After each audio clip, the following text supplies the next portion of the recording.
Salut toi, j'espère que tu vas bien. Je me suis installée avec carnet, tarot et tout parce qu'on doit papoter un petit peu. J'ai pris mes notes aussi là sur l'ordinateur par rapport à tout ce que je devais te dire. Donc, je dois te raconter un truc qui m'est arrivé là tout dernièrement. Un des premiers week-ends de septembre, je suis allée en Alsace. Ma famille vit en Alsace pour un mariage, donc c'était très chouette. Et en fait, d'habitude, quand je vais en Alsace, je vais chez ma mère ou chez mon père, et en fait, ils sont assez près des grands axes routiers, et du coup, pour rentrer chez moi, je prends vers Belfort, et puis je rentre vers Troyes. Et là, en fait, on était plus au niveau de Colmar, et vraiment dans la forêt, on était pas mal en hauteur, et du coup, pour rentrer, j'ai tout simplement allumé Waze pour qu'il me fasse rentrer chez moi. Et j'ai pris des chemins forestiers, vraiment super inattendus. Je pensais qu'il allait m'emmener dans des routes de village, certes, mais je pensais pas couper à travers la forêt. Je ne pensais pas prendre des chemins forestiers. Et en fait, ça a été intensément apaisant pour moi, ressourçant pour moi, une source d'émerveillement aussi. Alors j'ai l'habitude de me balader à pied en forêt. C'est quelque chose que je fais régulièrement. Je le fais aussi beaucoup quand je vais en Alsace, justement. Mais c'est toujours, tu vois, déjà je suis à pied et ensuite c'est toujours raisonné. Je sais que je vais en promenade. Et là, c'était inattendu alors que j'en avais besoin, tu vois. Je sortais d'un mariage, on s'était couché méga tard, je devais me taper 4 heures de route, un peu plus, 4 heures de route pour rentrer chez moi. Bref, tu vois, j'étais pas forcément sereine sur tous les plans. Si, j'étais sereine, mais tu vois, j'étais fatiguée, j'étais un peu rincée. Et du coup, là, devoir passer tout doucement dans des toutes petites routes et tout, c'était tellement ressourçant pour moi. Et du coup, ça m'a laissé le temps de réfléchir pendant le trajet. Et je me disais qu'en fait, le tarot, pour moi, agit vraiment comme Waze. Tu vois, comme le logiciel, en fait, de programmation, de repérage, de guidage par satellite. Et c'était super cool et je voulais te parler justement de cette comparaison. Ça m'a rappelé des épisodes de ma vie où j'ai laissé le tarot littéralement prendre les rênes de ma vie. Tu vois, c'était des périodes... Alors, la plus grosse période, ça remonte à loin, ça doit remonter il y a bien 5 ans, 5-6 ans, bien tapé, où tu vois, je me sentais perdue, où je ne savais pas où aller, où je ne savais pas vers quel objectif me diriger, où je ne savais pas comment faire marcher les choses pour moi. Et du coup, il y a un moment, j'ai tout lâché et j'ai laissé juste les tirages de tarot décider de la direction que j'allais prendre. Aussi mes intuitions, tu vois, mes grands oui, mes grands non, là où je le sentais bien, là où je voyais des signes. Dans ce cas-là, j'y allais aussi. Mais sinon, c'était quasi exclusivement le tarot qui me servait de guide, qui me permettait de me repérer. Et j'ai suivi assez aveuglement, tu vois, les conseils que le tarot pouvait me donner à ce moment-là. Et tout s'est débloqué en quelques mois dans ma vie. Où pouf, toutes les actions se sont enchaînées, alors que tu vois, il n'y avait plus vraiment quelque chose de très réfléchi chez moi, alors que d'habitude, je suis quand même assez stratégique, organisée, machin. J'ai juste suivi le flux qu'on m'indiquait, et tu vois, c'est comme si tous les dominos s'étaient un petit peu cassé la figure. Ça a été un moment assez chouette dans ma vie. Alors depuis, j'ai plus autant traversé des périodes de passage à vide où j'avais besoin de me cramponner comme ça à des décisions qui étaient vraiment issues du tarot. Mais ça m'arrive régulièrement, on va dire, sur des périodes bien plus courtes et bien moins désespérées aussi.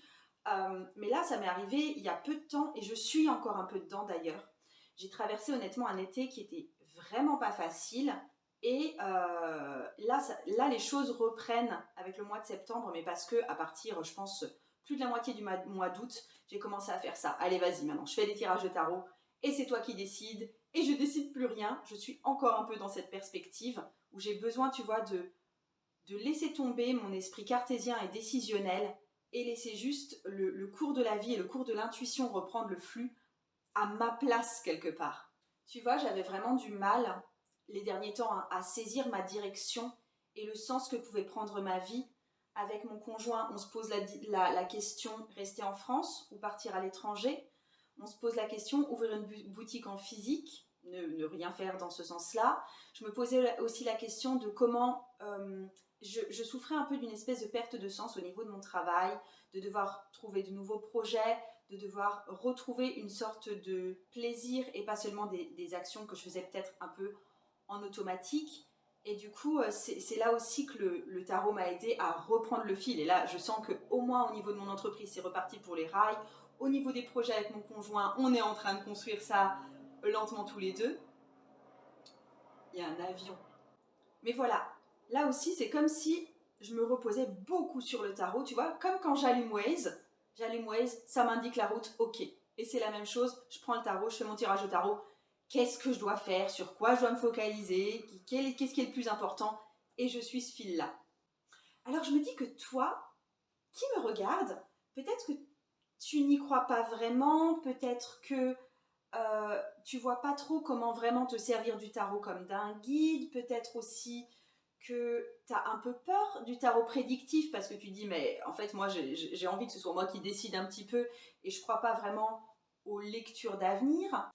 Peut-être que tu vois pas en quoi le tarot peut être vraiment utile au-delà peut-être de messages un petit peu abstraits, tu vois.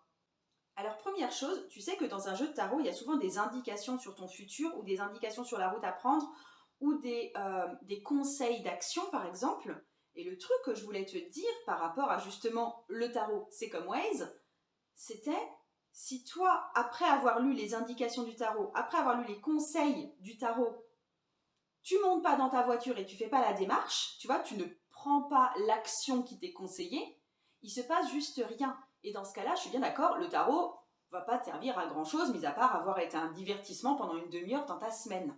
C'est à toi en fait de suivre la route. Même si ça te paraît contre-intuitif, même si ça te paraît bizarre, et de juste tu vas lâcher et faire confiance. Comme moi je l'ai fait pour Waze quand il m'a emmené dans des chemins terreux qui n'étaient pas bétonnés du tout. D'accord? C'est la même démarche que j'ai faite. Je me suis dit, mais ça ne peut pas être par là. Et en fin de compte, figure-toi que je suis arrivée à la maison. Et du coup, c'est vraiment ce truc de... Donc, non seulement tu dois allumer ton tarot, lire ton tarot, mais en plus, tu dois agir. Parce que si tu n'agis pas derrière, rien ne va se passer.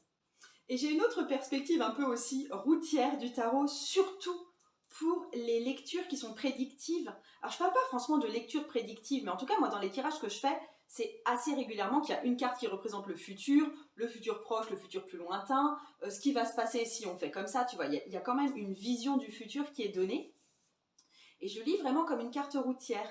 En gros, le tarot te dit là où tu es en ce moment, vers où tu es tourné, et du coup vers où tu vas. Mais comme sur une carte routière, tu peux dire « Ah, mais si là où je vais, ça me semble un peu pas terrible ou pas exactement ce que je voulais, tu vois ?» Il est possible de changer de route. Ça veut dire, il est possible de changer ton comportement maintenant si tu veux arriver à un autre résultat pour toi dans le futur. Du coup, c'est quand même toujours toi qui décides de ta direction en fonction de ce qui est prévu par rapport à là où se dirigent les différentes routes. Tu vois ce que je veux dire? Et à l'inverse, si jamais on te dit, voilà, tu te diriges vers là, et ça va aller vers quelque chose de super, tu vois, tu vas rencontrer l'âme sœur, ton boulot va bien marcher, j'en sais rien, ça ne veut pas dire que, bah, je suis sur la bonne route, je peux me permettre de rien faire. Non, puisque en fait, c'était ce que tu faisais actuellement qui faisait que tu étais sur la bonne route. Donc, continue ce que tu fais actuellement. Ça ne veut pas dire que tout d'un coup, c'est tranquille ou pépère, tu n'as plus rien à faire. C'est juste un message quelque part d'encouragement à continuer ce que tu fais déjà pour que tu arrives finalement là où tu comptais aller. Donc, le tarot indique ta route. Et toi, tu fais le boulot derrière. Et ça sert à rien d'être juste face aux réponses du tarot, tu vois, comme ça, hein, ça me dit qu'il faut faire ça. Ça me dit que c'est à cause de ça. Ça me dit qu'il faut à tout prix arrêter de ça, etc. Ça sert à rien de faire ça sans prendre aucune action derrière. Pas plus que ça sert à quelque chose de prendre ton téléphone et d'allumer Waze si après, à un moment, tu rentres pas dans ta voiture pour aller vers quelque part, allumer le moteur, etc. Moi, je veux en fait que tu puisses te servir de ton tarot comme d'un guide et pas comme quelque chose qui va t'enlever tout libre arbitre. Enfin, je veux dire clairement, si Waze se plante, m'emmène dans une région où il y a des travaux ou m'emmène face à un précipice, enfin, je veux dire, il y a un moment, oui, je décide, moi, toute seule, de faire demi-tour. Je prends de ma décision et c'est pas que sur les décisions de Waze que je m'appuie. Donc, il y a une partie très ancrée dans le libre arbitre quand même. Et je veux pas non plus que tu t'en serves juste comme quelque chose qui va te délivrer des messages et toi, eh ben, tu fais rien ensuite. Si tu as besoin de ressources justement pour lire le tarot, de toute façon, je te mets un lien en dessous, tu auras toutes les indications possibles et imaginables parce que je peux te délivrer des cours de tarot, enfin, je t'aide dans ton parcours avec le tarot de façon générale, rien que sur cette chaîne YouTube. Et aussi, j'avais un truc à t'annoncer, donc tu prends ton agenda, tu prends un stylo, tu notes ça, parce que je vais faire une conférence en ligne. Ce sera, je regarde mes notes pour pas me gourer, le vendredi 30 septembre à 11 h. Et en fait, là, je vais te montrer un nouvel outil que j'ai conçu qui va te permettre de simplifier et de fluidifier énormément tes tirages de tarot et surtout de les faire sortir d'une espèce d'abstraction pour les ramener dans quelque chose de concret dans ta vie à toi. Tu vois, du style, tu vois, quand tu tires une carte de « Oh, il va t'arriver quelque chose de sombre », il va t'arriver quelque chose de sombre ne veut pas dire grand-chose, mais moi, je vais te permettre de le recontextualiser dans ta vie à toi. Qu'est-ce que ça veut dire quelque chose de sombre à l'heure actuelle chez toi dans ta maison? Ça va te permettre d'arrêter de buter sur quelquefois une carte quand elle se présente, parce que ça arrive à tout le monde, mais justement, c'est un outil de débugage. Donc, c'est quelque chose que je veux te montrer, et c'est un projet honnêtement qui a longtemps mariné, pour tout te dire, c'est quelque chose que je prévoyais de montrer à partir de juillet, et ça n'a pas pu se faire, et du coup, maintenant, ce sera pour maintenant. Alors, attention aussi, je t'avais dit que c'était sous format conférence, c'est pas sur inscription préalable, c'est simplement les gens qui vont cliquer sur la conférence le jour J, donc le 30 septembre à 11 h. Et il n'y a que 100 places disponibles, 100 fauteuils présents dans la conférence. Donc ça va être un petit peu premier arrivé, premier servi, donc note bien la date pour y être. Et pourquoi ça va être cool que tu viennes, pourquoi je me réjouis de te voir, pourquoi j'avais envie de faire ça aussi. Tout d'abord, ça va te permettre de ne plus te plonger dans tes livrets en cas de doute. Et du coup aussi, le petit bonus qui est avec ça, c'est que moi je remarque qu'il y a beaucoup de gens qui se refusent à acheter des tarots anglophones par peur de ne pas pouvoir être fluide avec les cartes de tarot parce qu'elles ne peuvent pas lire le livret, ou en tout cas elles doivent le faire traduire, enfin c'est toute une démarche. Moi justement, le but c'est que tu puisses acheter des jeux anglophones parce que tu n'auras plus besoin d'avoir recours à tes livrets. Je vais vraiment être là en direct comme tu l'as compris, donc on va pouvoir papoter, je vais pouvoir répondre aux questions aussi et j'aime bien faire des directs, j'aime bien vous parler en vrai et puis que vous interagissiez. Avec l'outil que je vais te proposer aussi, tu vas pouvoir avancer vraiment de façon drastique dans ta pratique du tarot. Tu vas pouvoir vraiment en faire un outil du quotidien et un guide au quotidien et une inspiration au quotidien. Et il y a aussi toute la partie, tu vois, développement de soi, développement personnel, développement spirituel qui risque de s'accélérer en conséquence, parce que je pense que tu le sais, mais le tarot, c'est pour moi l'outil avec un grand O quand il s'agit de voir chez soi et dans son entourage ce qu'on avait auparavant pas vraiment perçu. Je te mets le lien en dessous, tu cliques dans le lien, tu auras toutes les données possibles et imaginables. J'espère que tu vas bien, j'espère que tu m'as suivi jusque-là, je te fais des gros bisous. Et à plus, le tarot peut changer ta vie.